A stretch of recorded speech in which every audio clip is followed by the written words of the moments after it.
So it is my great pleasure to introduce to you my collaboration with my friend David Badurina.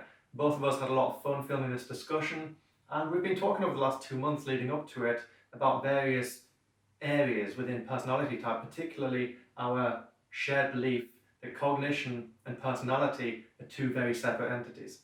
So without giving too much away, I hope you enjoy the discussion, and if you have not already done so, definitely head on over to David's channel. I'll provide a link in the description. He has some absolutely great content, and furthermore, he'll be uploading the second half of this video in 2 different segments over the next 2 days. Both myself and David really enjoyed filming this collaboration, and in advance, I hope you enjoy it too. This is the awkward INFJ part. I don't even know where to start. I don't know how to start this conversation. Cool. I mean, we could take turns, like throwing questions at each other. Okay, all right. So I'll start. Oh God, I got to go first. Okay. Cool. So we've established that we're both INFJ cognitive types. That means we both think in a certain way, as you yourself have like illustrated in your own discussions on your channel. Cognitive type isn't the same as personality, but Right. what we do know by being INFJs is that we have a particular style of thinking, a particular style of relating to our emotional circuits and our logical circuits. So what I'd love to know is how did you find your type? When did you begin to feel like you thought in a different way to maybe the people in your immediate vicinity? And how did you come to find the cognitive functions and type codes and stuff? And what was your process upon discovering the functions and tests and stuff of finding out that you are in fact an INFJ? Right. So for me, I knew really early on, and I would say like preteen, that I was happier just kind of like hanging out in my room and by myself. So I'd say like introvert awareness came first. That I was more comfortable in that. Not to say that I didn't go outside or was a shut-in or anything like that, but I have my siblings are older. I was the youngest by 10 years, and so they were pretty much out of the house by the time I was I was 12, 13 years old. I was kind of like an only, but I had siblings, which was actually a pretty good gig. And so I knew that, and then I guess when looking back, it's easy because hindsight, you'd say like there's, I can see these moments where, I felt different or something hit me differently. Something a friend may have said, or boys and kids, like we were teasing each other and stuff like that. But I'd noticed that some of those things would cut and bother me, and so like, not to say I'm door slamming 13-year-olds, but like, that's kind of where it was like back in the day. Because I had difficulty. I only had very few, maybe 2 very close friends, and that was it. I didn't have like the large circle or anything like that. And these are the people that we hung out with, and we were great. And so, but I didn't really like to go out that much anyway.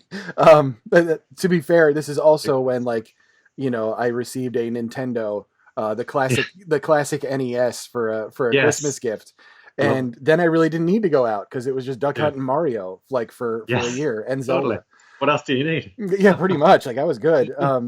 So anyway, fast forward a little bit, through high school, through 8th grade up through my senior year in high school, I did notice that I had difficulty with interpersonal relationships, I think, more than anything else. And a lot of it was that because that environment, your entire world is within 4 walls when you're in high school, and everything just seems so dramatic and important, even though it's not. No. And absolutely not. No. And so, but in that environment, it was very intense. That was really intense. I went to a high school where our graduating class was about 400 kids. So big class sizes, a lot of people, a lot of different people, and all that kind of stuff. And so, I always had that kind of, I was the weird kid. I was the one who was pretty quiet most of the time, but every once in a while would bust out the really funny joke, and just with a small circle of friends. And it was like that, for a while. Eventually, when I got into I think it was like sometime in my 20s, I took the MBTI for the first time, and comes up INFJ, and I'm like, well, that's great. But I was 20 something and I really didn't care. It didn't it was just one of those things like, which Winnie the Pooh character are you? Or whatever. Totally. By the way, I'm Pooh, if you're wondering. Really? Yeah, I got Pooh. So anyway, fast forward a little bit more. I'm going through some real difficult times in my 20s. I was living all across the country. I was just about homeless for a time, just kind of wandering and living primarily out of a car or a girlfriend's basement or something along those lines. And made my way across, and I lived in Portland, Oregon for 2 years, which was a world away from the eastern U.S. that I'm used to. And took the test again, came across it again. I don't know how, just randomly, like online and messing around, and INFJ again, of course. And I'm like, well, it's, okay, so that's a thing. Like, it hasn't changed. Yeah. It was only until I got a little bit older where I started to realize that I've got some things that I need to work on. And, self-improvement hit out of just some, ridiculous, calamitous life experiences that I was going through. And that's when I started digging into it more and really trying to, I guess, get an understanding of how I was thinking. I was pretty slow on the uptake with it. I'll be perfectly honest. It took me a while to just kind of like realize what the heck I was trying to do. And then it was a couple of years ago where I went through a real bad depressive episode and lasted a long time, months and months and months. And I was pretty much just at the wit's end, and I'm like, I really need to look into how to improve myself in some way. And I tried, reading about different topics, and some of them resonated and some of them didn't. And then finally I found a book, and I don't remember whose book it was. I want to say it may have been Bo Miller's, and it felt like a user manual, and I was like, wow, this is really, it's as if somebody who wrote this book followed me around for the last 20 years. Yeah. And wrote down all of the good and bad, and illustrated it and said, this is why you're thinking this way. And these are your decisions have a root in the way you're processing information. And once that realization hit, it's the floodgates opened, and I was like, wow, I can actually, now I'm able to recognize why I'm in that overwhelmed state. Now I understand that it is a loop and why I'm in that loop. I may not be able to get out of it, but but I understand that it's happening. Objectivity is so empowering. It really is. Now, what about your journey through this? Because you're much deeper into the psychology of it, I think, than I am. I'm geeking out big time. You're geeking out big time. You're INFJing right now. So tell me about it. Like, how did that happen? When you were describing your childhood, I thought, I related a lot. To that, yes. Wow. So you went back to your roots, so I'll go back to mine. Ever since my earliest memory, I remember myself being a loner, not because I disliked people. When I was with people, I was very loving, very short, intense bursts of loving, social expenditure, if you like. Right. But so much of my time was spent imagining, living in a world, and so much time, the fantasy was more desirable than the reality. I hear that. Yeah. So, and on the age of 4 and 5, I convinced myself I had magic abilities, and I was, I was pretty set on that for a good couple of years. Again, the fantasy being so strong and so powerful, and so I guess that got me into problems at school. I started school at the usual age of 4, and that I didn't really speak a lot. Right. I could form words in my head, and my mum and elder brothers. Oh yeah, my siblings were also 9 years older than me, and then I probably had one sibling who's 1 year younger than me, who I grew up with. So it's a slightly different situation. Okay. Yep. But we were like a generation apart, essentially, millennials and Generation X or whatever I'm called. So I can't keep up with all of that stuff. Right. But, so I didn't really speak a lot until I was, I don't know, about a good several months into my first year of primary school. And then I began to speak. But my mum and siblings and stuff, they enjoy recollecting that I didn't speak until I could form fully coherent sentences, because it was a self-conscious thing, essentially. Right. Because I felt very empowered within my own world, because I was a master of that world. Right. But I didn't feel like I had any control over the real world. And I spent so much time just, indulging in my own fantasies that the more I indulged in them, the less control I had. Right. Or the less, locus of control, the feeling of my own empowerment within the concrete reality. Anyway, I digress. So a few years of school, I didn't really make that many friends. I had like one best friend for the first few years. And then a few years after that, I began to intermingle. Right. In Britain, primary school years are years 1 till 6. So you get 6 years of primary school. Yep. So about the first 2 years, I was just in my own world and occasionally I hung out with my best mate. Which isn't much of a best mate if you're only hanging out with him, like half an hour every day or something. That's right. Close enough. That's the closest I came at the time. It still counts. So, and then the more I went through primary school, the more my weirdness started to become a problem, because while I was becoming more willing to spend energy outside of myself, so I was developing, tapping into that extroverted side of myself. Right. But at the same time, I realized increasingly that my ideas were a bit weird. Sometimes because I didn't socialize that much and spend so much time by myself, when I actually did socialize with people, I had too much energy.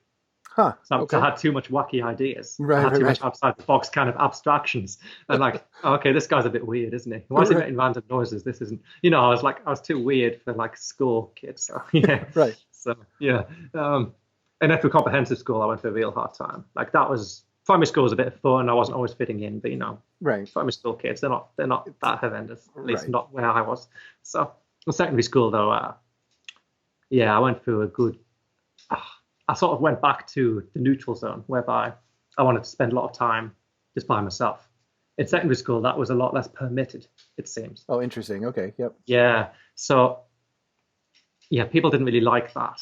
And then rumors started to go around about me just because I didn't really fit in, or because I didn't want to spend that much energy with people. And then that made the first 3 years of my school life something close to a living hell. Yep. I mean, it wasn't, compared to what a lot of people go through, it wasn't anything like that. Sure. I never sure. got physically bullied or anything like that. And I'm very grateful that didn't happen. Right. Because, I was very weak. I wouldn't have been able to deal with that. Right. I didn't like confrontations, especially not at the time.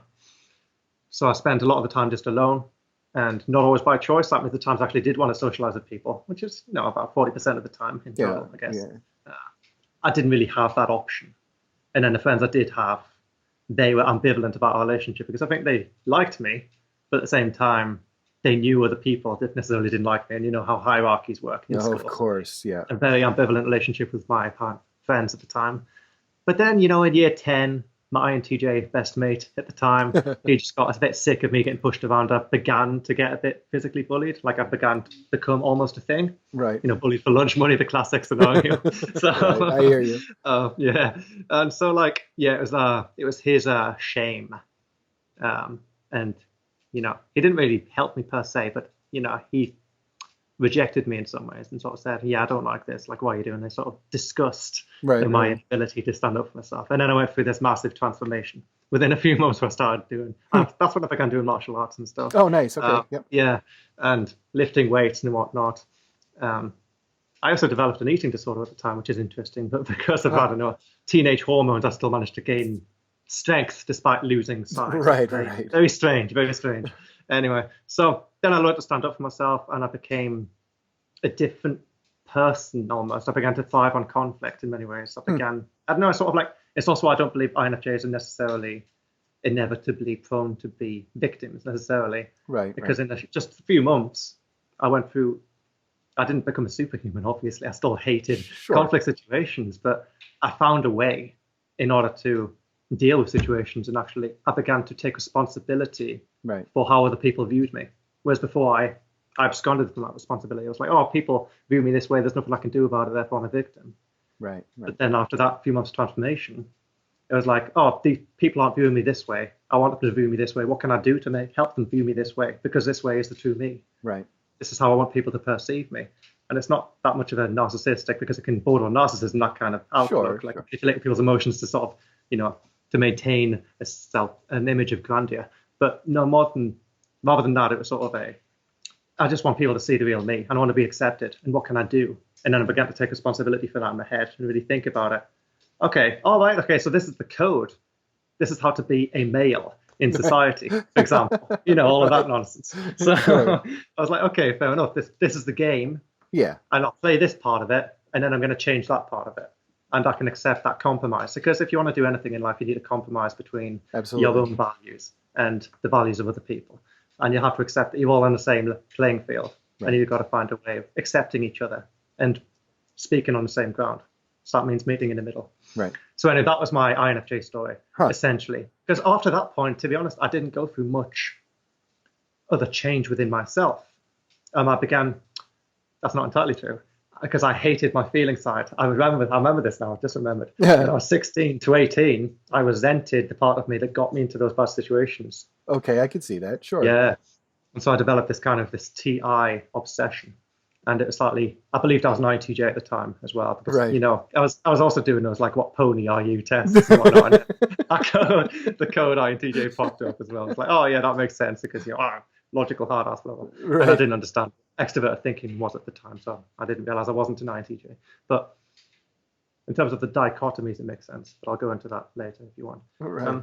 So, yeah, it took me, I'd say, 4 years to finally accept the part of myself which was loving, and accept the part of myself that got me into trouble in the past, and look back on who I used to be with a loving and accepting attitude and realize, well, okay, fair enough. I didn't perform very well in these situations. I didn't take responsibility for how people perceived me. I didn't want to play any kind of game. That means I was sort of rejecting people by being unwilling to, to be on their level in any way, shape, or form. So I get that can be rejection, and that means people would hate me for that, for example.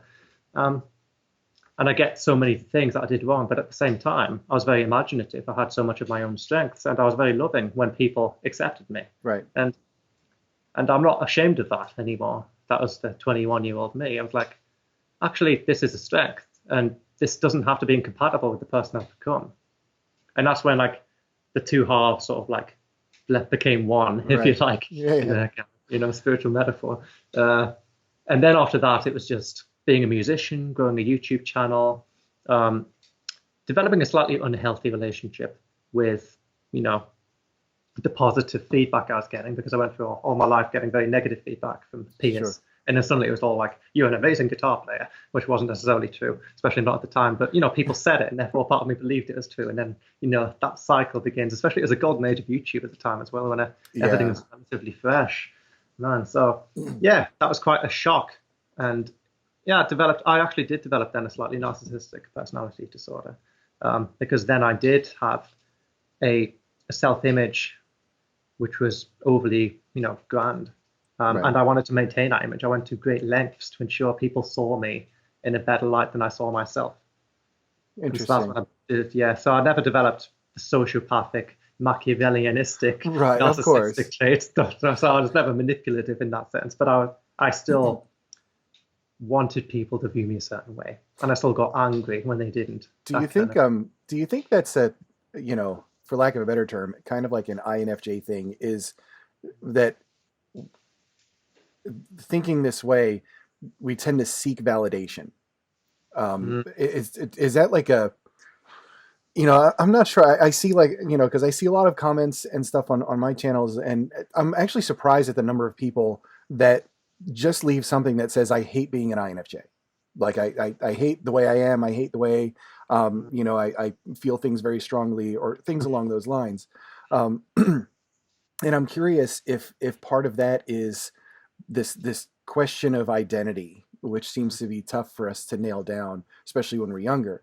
And so you seek validation, but just like, you said, that validation can be a two-edged sword. Absolutely. And that you start getting more and more and more validation, and all of a sudden you are getting into this, it's almost like I guess it's a dopamine hit, really.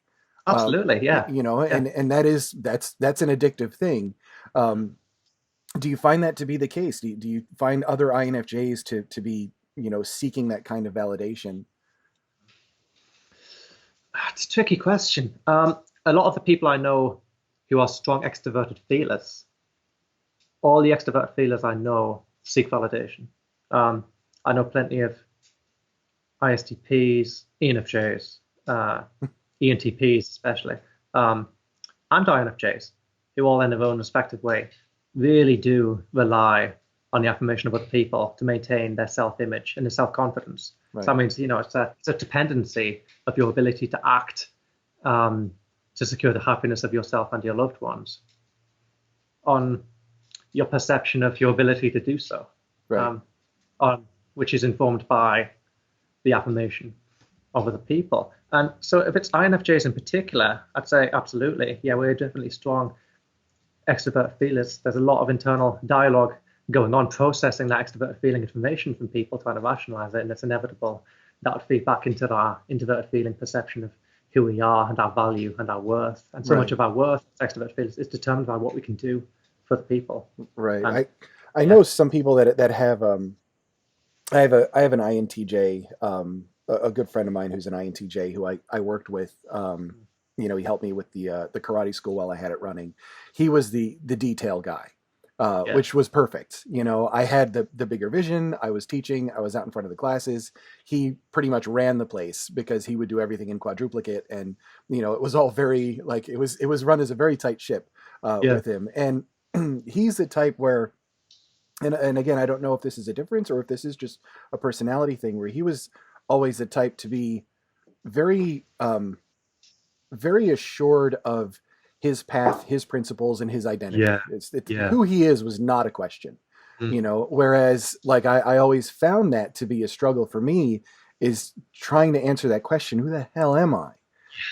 Just over and over again. And then, in some ways, am I the person that all of these other people are seeing me as?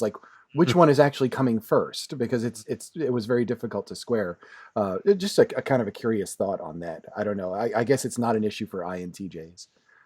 Not necessarily, no. I mean, if an INTJ sees what they're doing is consistently not working, then they can very much form a negative perception of self because they form an introverted feeling based upon the external logic of the world. But as long as the logic adds up, as long as they see that they're getting results, and it helps with disqualifications and external criteria in order to contain those results within an external kind of manifestation of authority. But it's definitely possible for an INTJ to dramatically lose confidence, especially when it concerns close relationships. If someone close to an INTJ loses faith in their ability to complete things, or calls them various names and insults their identity, the INTJ can dramatically lose confidence in a way that maybe an INFJ wouldn't necessarily. So a lot of types are definitely prone to crisis, identity crises. But I would say the INFJ, more than the INTJ, would require a constant source of emotional affirmation. Whereas on the other hand, what we have with the INTJ may not have naturally is the ability to continue doing something because we have faith that it would work. And as long as we have people believing in us, we can do something, even if we aren't getting instant results from it, because our authority functions extrovert feeling rather than extrovert thinking. And therefore, we don't need those results immediately. As long as we have people saying, don't worry, keep it going, you're doing a good job. And that can actually be a great source of strength of the INFJ too, because as long as we have people believing in us, we can we can persevere through anything. And that's something the INFJ might have more of than another type, for example. So, swings and roundabouts and all that. But I would say in this age that we live in, where social affirmation plays such a huge part of our everyday functionality, the INFJ, ENTPs, ENFJs, ESTPs, etc., these types can suffer a lot, especially the ENFJ and the INFJ processing information as they do for introvert thinking and introvert intuition. It's because you don't just seek affirmation from the people close to you, you seek affirmation from everyone. Right. So, Right. and that could really, really screw you over in this global village. That In a social media world, yeah, Yeah. that can be pretty tough. I've had my share of moments where I'm like, that's it, I'm just closing the channel out. I can't handle this anymore. Yeah, But I can relate to that. then I look at some of the others, and I try to remind myself, like, maybe I got one rotten comment from somebody, but there's 100 Yeah. sitting there that are saying, hey, I really appreciate you. But I don't look at those. I look at the one, and I'm just like, Yeah, the one that stands out, oh, exactly. yeah, of Yes, course. absolutely. That's And the it's way. like coming from it like this, I don't know about yourself, but like having had a channel in the past, I can relate to just losing gratitude for all the support that I received, becoming disconnected from what was now the norm, which was hundreds, thousands even of comments saying, you're great. Right. This touched me on a deep level. And, there'll be the occasional exception whereby a comment actually does reach me. But I just got deconditioned to all the positive reinforcement. And then when there was a negative comment, then suddenly my entire world was falling apart. Yeah, you lose sight. Absolutely. Absolutely. So it's so important, like, to have that kind of that mindfulness and that perspective of gratitude for everything incredible. And I mean, as I reached the end of this year, I sort of approached this year as an unstoppable kind of force. I wanted to finish a book. I'm sure you can relate to that. Oh, yeah. And so I did. I got it published and stuff. And then I launched a channel. And then, thanks to my friends here on YouTube, especially people like yourself and Eric Thor, I managed to push the channel through 1,000 subs within a short space of time, which is, it's absolutely fantastic. That was a stretch goal for me. I didn't expect anything like that. My goals were so much smaller that it was like about 100 within a few months. That was my goal. And that's a very reasonable goal on YouTube, of course it is. So, but I was just so fixated. Even then, I still get into the pattern of thinking whereby all I can think of is what's next? What am I doing wrong? Right. I'm not good enough. I'm not good enough. Why isn't this reaching this people? Why isn't this reaching that person or that person? Why does this person not like it? What am I doing wrong? What's wrong with my content? What's the next step? What's the next thing that I need to attain? And all of that, it destroys your confidence. You need to have it to an extent because you need to be chasing the next step to progress through life and to reach as many people with positive message as possible. Of course, it's important, but you need to look after yourself. And you need to also look after the people who are looking after you. Right. And so it's just so important to have that position of gratitude for everything amazing that's happening in our lives and all the things that have happened to us that we've kept. And absolutely. So, one of the things that I always try to do is, I'm surprised, but I still have it cranking out pretty well, is I answer every single comment.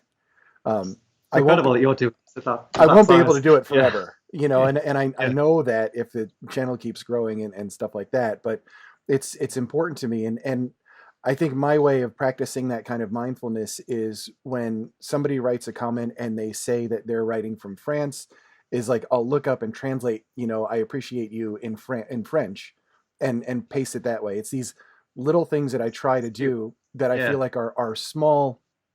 It doesn't take me a lot of time. Obviously, you can open up Google Translate. Hopefully it is saying I appreciate you and not, you look like a can of tomato sauce or something, because I'm not really sure. But doing little things like that and making sure that I reply and I'm saying thank you as much as I can.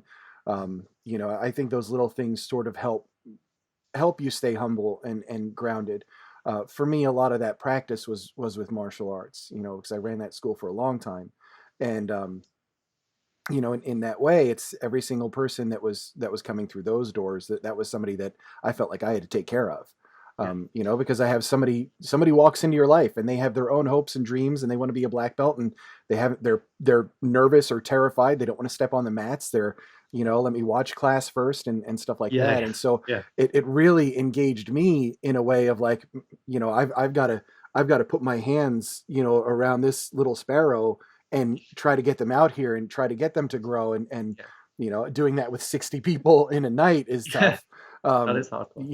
But it was a lot of, and in a way that was why it was so exhausting for me, on many, many nights, because there were nights where things didn't go well. And, or I had, the worst for me was when I had a class and I'd have an adult class, maybe 20 or 25 people out on the mats. And I know two of them really don't get along. and Uh, that was a very that as soon as I saw both of them walk into the room, it was like, hair standing on end. It's that feeling in my gut that was just like, and I knew just something was wrong, and it was always that, and I did my best to avoid them being partners. yeah, I yeah. would even change the class that I had planned just to avoid those two people being on the same side of the room. I would go to any length just to kind of have the harmony of everybody on there. Again, I don't know if that's typical, stuff, but for me, it was the only way that I could get my sanity while running the place. Oh, definitely. I mean, as soon as that situation erupts, I mean, the consequences can be, catastrophic. It can Sure. well, because, you're feeling the emotional atmosphere, aren't you? It's like, and in a class environment, it's just so integral that there's this sense of unity, Right. firstly, and that there's an enthusiasm, and that there's a positive sense of encouragement, and there's not this tension.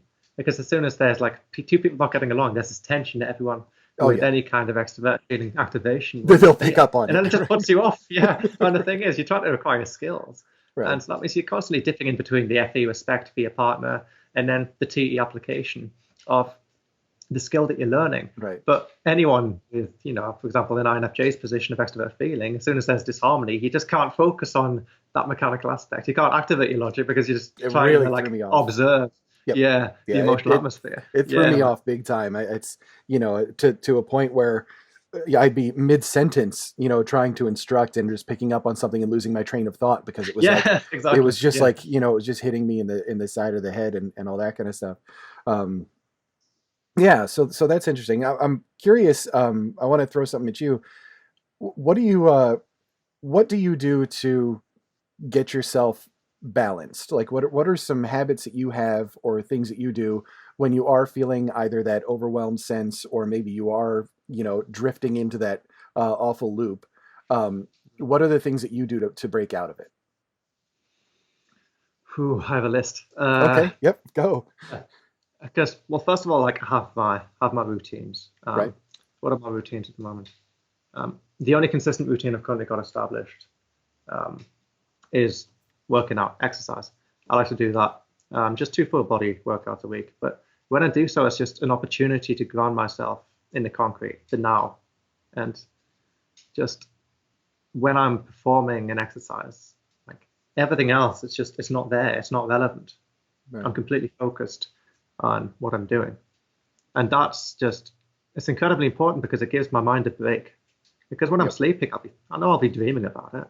It's like sleeping isn't a break. No. Sleeping is just an opportunity to ruminate in a different manner. So what are you doing? You need to put yourself in a situation other than just eating or watching TV to distract yourself, whereby you're focused on something which is empowering, something where you feel in control. But at the same time, this control of this thing enables you to surrender control of the thing that you were fixated on, worrying about, anxiety. I mean, all of these things were a form of control, or they're an attempt to control something that you can't. Yeah, that we actually can't. Right. So, yeah. So that's incredibly important to me. My 2 workouts a week are just, they're so important. They keep me relatively level-headed. Right. I go through phases of meditating. I've been meditating consistently recently as I tailed off towards the end of this year. It was about early December. Things began to get a bit too much, began to worry more, began to keep thinking about the next steps again, but I began to think too far ahead while currently fixated. Essentially, I was overloading myself. I'd rather haphazardly decided to try out a ketogenic diet just because I like to experiment with different protocols. It's just something I do recreationally, which is interesting, but healthy nonetheless. How did the keto go? Oh, incredible. Yeah? Incredible. 1 week of it was awful, as you might imagine. But it's once I got past that 1 week, I was just I didn't have any kind of inflammatory bowel syndrome, IBS. I didn't. Right. So the type that we all get, burping, flatulence, etc. Those natural human phenomena. Well, I didn't really have anything like that. It was great. It was a complete relief from what you, as an average human being, would accept. Oh, right, okay. So there's just a part of being human. It's it turns out, actually, no, not necessarily. Yeah, I did it for a while. That whole you're not kidding. That day 3 to day 7 was was kind of rough. Like there was some Yes. keto sickness and stuff like that going on, but I think it was just a body adjusting. After that, it was pretty good. I've stopped since then and just try to be a bit more mindful of some of the other things that I eat. But yeah, I was kind of curious. Sorry to interrupt. I'm Go off ahead. for Christmas, man. I'm enjoying Christmas right now. Oh, good. Made a friend cooked a big Christmas dinner yesterday. It was incredible. Day 2 off keto, and it's just yes. Okay, this is incredible. Let's just talk it. I'm not counting my macros whatsoever. I'm just having fun, enjoying it. Taking a break, man. So it's cool. And I'm cycling keto with carbs next year with a different protocol because again, a nice experiment. Yep. So I digress once again. Meditating. That's at the moment for me, especially in the state where I've just had to force myself to let go of some things, to take a break, take a breather, and then come back to it in the new year, for example. So I've been doing that, and it's I don't know, 10 to 25 minutes every day for the last couple of weeks or so, 3 weeks, I don't know. And that's been nice. That's another thing I use every now and again. It's not a standard practice. It's not something I do every day throughout the entire year. Right. But when I feel like I'm getting towards this point, that can kick in. It's in the I toolbox. can bring out that kind of, absolutely. Exactly. Bring that out of the box and then say, okay, this additional tool is now, ready to use. Right. And aside from that, though, I love to listen to music. I've got this thing whereby I listen to new music pretty much every day. I use a Spotify algorithm to find me, incredible new tunes. Could range from anything. I mean, generally my tastes are more like progressive, jazz fusion, post-hardcore, and I like a lot of that stuff. And it's always interesting. I like finding new musical connections, So I mean, this key change hasn't been done in this way before. Oh, this time signature hasn't been employed in this way before. It's this is nice, yeah. It's not an intellectual kind of thing. That's really good to do when you're listening to progressive. I mean, because it's all time changes, key changes, and everything else. Yeah, it's a smorgasbord of sensory input. One of my favorites actually was one of my first concert was AC/DC actually, but my second was Yes. And it was when it was the full band, so it was there was 30 people on stage. There was 2 drum sets and keyboards everywhere. But it was the same thing. They came out, they played for 4 straight hours, and it was just it really is like a different kind of symphony. But it does hit on those sensory things. I always love that kind of music too. So that's another form of just keeping myself grounded. Sure. Just because the thing about accessing new music, being treated to new things that you're not familiar with every day, it keeps your brain in a plastic state. It keeps your brain in a state whereby it has to keep forming new connections. Right. And then when you come across an obstacle in your mind, you don't have what a lot of people might have, which is, I'm just going to keep hitting it the same way that I was hitting it before, and then feeling very frustrated, and then feeling like I'm the victim of life because what I'm doing and being authentic to myself is no longer working because I'm actually just refusing to adjust. So instead of that, it's more like, this isn't working. But all I have to do is just that. Okay. So it's for example, I'm someone who has a really bad habit. If I'm cooking, I'm holding something and then I'm doing something. And then I realize I don't want to put this thing down. Right. But I also realize, this would be much more effective if I just put this down and then use 2 hands to do what I'm doing. But so ever since doing the new music thing, that has been much easier to overcome. I can just see that I'm doing it. It's that's stupid, isn't it? But a few years ago, I'd have been like, no, I'm keeping this in my hand. I'm doing it this way, and this is my way of doing it. And I'm not going to let anybody tell me differently. So. That's excellent. All right, I see it. I get that. So I have things. Yeah, I have things. I mean, as a musician and as a guitarist of yourself as well, play guitar. That's nice. It's another nice way. Tapping into that kind of a zone where you're in control, and a zone where you can be yourself without fear of repercussion. Right. And a zone where you're just free to explore on your own terms. And that could be freeing. But man, there's such a big list of things to go through that you can do to ground yourself and just do something that uses different parts of your brain to the thing that was causing you to feel stressed. It's usually a good fun. Yeah, definitely. It's a good way to escape, I guess, more than anything. I would never call myself a guitarist. But I do like to sit down with it and play and stuff like that. For me, the guitar is that kind of thing where it's it's a time where I get to play. I can carry a tune. I can play for the most part, some chords and stuff like that. I can look up some tablature stuff and sort of figure out some songs that are in my head or whatever. It's like It's me allowing myself to do something that I'm not great at and being okay with it. I think more than Yeah, anything else. Like, I'm not getting on stage. I'm not that kind of a guitar player, but yeah, I enjoy the process, and I think, um, for me, that's something that's critically important, because there was a time where if I couldn't do it perfectly, I would not do it, period. And, letting go of that and being, just allowing myself to actually just kind of like suck at something. yeah, I mean, not to say I'm going to start getting into oil painting and stuff like that. Like, I don't need to finger paint to feel better, but, something that's a little, a habit or an activity or something along yeah, those lines. And yeah. martial arts is something that started out like that for me. I think like every INFJ should take a martial arts class, to be honest, because I think it's great, Agreed completely. because Yeah, it's a very individual pursuit, but it gets you around those other people. It gives you opportunities to help. It gives you opportunities to work on yourself. Like, it's just, it really is excellent. I mean, anybody I think everybody should take it, but that's just me. I think I agree completely. Yeah. Everybody would benefit from that, that area of like, because there's so many elements to it. It's not just this, I'm going to learn this skill and show off. Right. It's like that is such a minor component of the entire thing. It's like respect Oh, absolutely. for someone and realizing that people are just on the same playing field as you, and Right. realizing that everyone has their own unique learning styles. Just like you don't necessarily learn these things in situations outside of our environment. True. But like since martial art, it's like it's focused on a self, and you need to learn a skill yourself with the help of other people. Right. It's like it's not that team sport environment. It's like it accentuates the fact that everyone has their own strengths and weaknesses. Everyone has their own pace of learning. Absolutely. Everyone has their own preferred style of instruction, and everyone has their own personality and preferred way of interacting with the partner as well. It's like it is a great social environment, and I think that part of martial arts often gets forgotten or left behind in more like contemporary portrayals of it in Right.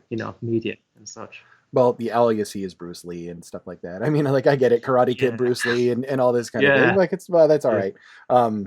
Yeah, I for us, like, one of the talks that I always gave my students was that, karate is self-defense. Like, make no mistake, it's a self-defense, thing that we're working on. But there are other components to it, and we always said, just like starting a fire, right? You need three things for a fire. You need a fuel source of some kind, something to burn. You need heat, and you need oxygen. Um, and in the same way, working on yourself, in terms of self-defense, you needed three things. You need willpower, you need skills, and you need ability. And so the ability was all that physical work that we did, and the training, and the push-ups and the squats, and all of that. That's your workout, right? The skill was the technical stuff. That's what we learned. And the will was something that we just tried to develop, and having that right mindset of like, what, I can be confident and I can defend myself. And once you adopt that, it's so funny how things like, like jealousy and envy sort of fall away.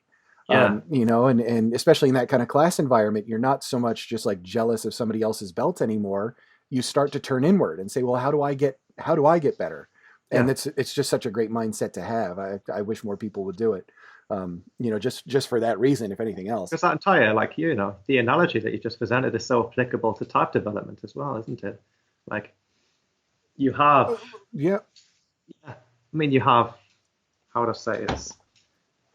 Through such a cocktail, you have the ability to recognize that you're not just this thing. You're not just this set construct that's going to operate in the same way for the rest of its life. Right. You have literally been given a means of surpassing your limitations, and you don't even realize it a lot of the time. Right. It's like, well, okay, I've been given this type. This isn't a justification for me being the way I am, whatever that means. No, this isn't. This is actually something that I've just been given to empower me, Right. to overcome things that I may not have been able to overcome without this knowledge. Do you think with some people, type MBTI type is a crutch? Absolutely. Yeah. Yeah. And it's so easy for that to develop in the most reasonable and rational minded individuals. It's so easy with the way that it's all presented to us through various popular outlets to just fall into this trap of, oh, okay, well, there's nothing I can do about this. Right. And I feel free in some ways because I feel like I'm no longer responsible for myself. Yeah. And that is a form of freedom. But the amount of drawbacks that entire mindset has, you begin to Right. wonder why you feel so perpetually frustrated with everything, Right. and why you can no longer form meaningful attachments to people because no one's ever good enough. So So it's like people, and I get this too. Like I hear people say it, like I'm an INFJ, and because of that, I don't like people, or something along those lines. Like I am yeah, this way, so I have anxiety. I am this way, so yeah, I have this. And it's like, well, yeah, and that's why, lately, and we had this discussion earlier too. Like I've been really trying to hammer at the differences between personality and type, yeah, and highlight that you know you're not you can be both. You can be an INFJ and not be in the typical box that you would see them in if you look at any website that lists these are the 20 things that INFJs don't like, and these are the 20 yeah. ways that INFJs are when they're doing laundry or whatever else. But that stuff's like all over the place, right? And Yeah, I think yeah. it is like it's kind of a detriment. I mentioned this before. Like I kind of hate the fact that it's called a personality type. Just because it's not really It's a mutually exclusive concept from right, personality, isn't it? That's right, cognition. It's like, yeah. And it's because the way I see it is like there's three ways to interpret what it has become. Um, the one of them is to look at the dichotomies to say, yeah, am I introverted? Am I intuitive? Am I feeling? Am I judging? So do I have a preference for feeling, or do I have a preference for intuition? sure, So it's like in the dichotomies, you're not either or, but you're on a scale of percentages, aren't you? And with that one, any cognitive type can be an INFJ. You have plenty of ESFPs who are introverted, intuitive, feeling, judging types. So like in terms of the dichotomies, fair enough, because this isn't a specific box per se. It's more of a, well, at the moment, I'm this kind of thing. And so you take it with a grain of salt. And if you take just the dichotomies as they are, you say, okay, well, this doesn't really define who I am. It's just showing how I am right now. right. And it puts me in a group of people who, for the time being, within the same group as me, but they might not be later. And then you have the Big Five version. Are you familiar with the Big Five score? I'm not. Okay, cool. So the most popular and profitable personality typing system, and academically respected, I guess, because the research does actually back it up with more than 50% accuracy, which is pretty important, I guess, is introversion, extroversion, classic. And then you have the openness score, which is equivalent to intuition and sensing. So low openness is sensing, narrow, well, openness is intuition. Okay, that makes sense. Yep. And then you have the disagreeable score. So thinking people are disagreeable because they value an outcome or a fact above the sensitivities of either their own emotional harmony or the emotional harmony of the external world. So if you're an INFJ so far, you'd be getting introverted, open, and agreeable Right. on the Big Five score. And then you get conscientious. And that's the ability to stick to a task, Okay. the ability to accomplish something. And then, so if someone gets an INFJ, they'll tend to be conscientious within a Big Five score. Right. And then if you have the neurotic element, and that's where 16personality.com, that has the A versus T. Correct. If you familiar with that term versus assertive thing? Yeah. So that's like the addition to MBTI Gotcha. in order to fully make it compatible with a Big Five score. So that means they're both the same things, essentially. Right. When you do dichotomies. So, someone who's highly neurotic would get a T, someone who's not neurotic at all is an A. And for simplicity's sake, just say like neuroticism is emotional instability. Right. But a lot of the people who are identifying as INFJs, they are almost making neuroticism synonymous with the concept of INFJ, which is a high emotional turbulence. Okay. The HSP thing, for example. Yep. So anyway, like these two things, like the dichotomies and then the Big Five / MBTI score code, sorry. These two things have got nothing to do with cognitive functions. These are more personality. These things you can actually say, okay, yeah, fair enough, that's personality. Right. Because it's your behavior that you're exhibiting. It's something Sure. which could be actually monitored in the real world. And of course, there'll be personalities within personalities. And it's possible for someone of two very different personalities to get a very similar Big Five score. But Oh, that makes that's sense, yep. a closer approximate of personality to what cognitive type is. Because when you get cognitive type, it's like, okay, are you an introvert, intuition dominant? And is that lens connected to introverted feeling or introverted thinking? If it's connected to introverted feeling, you're not INTJ, ironically. And if it's connected to introverted thinking, you're an INFJ, ironically. Right. So you have cognitive functions, and then it's a completely different ball game. And MBTI has had an almost miraculous amount of success managing to align the cognition with a behavioral-based code. So that means to say, generally, people with introverted thinking and introverted intuition, introverted thinking in the dominant stack, and introverted feeling and extrovert sensing in the opposing stack have a tendency to act agreeably. I see. Have a tendency, to be open and conscientious, etc. Right. And therefore, most of these people will receive the INFJ results. Right. Yeah, so it's an absolute labyrinth, you could say.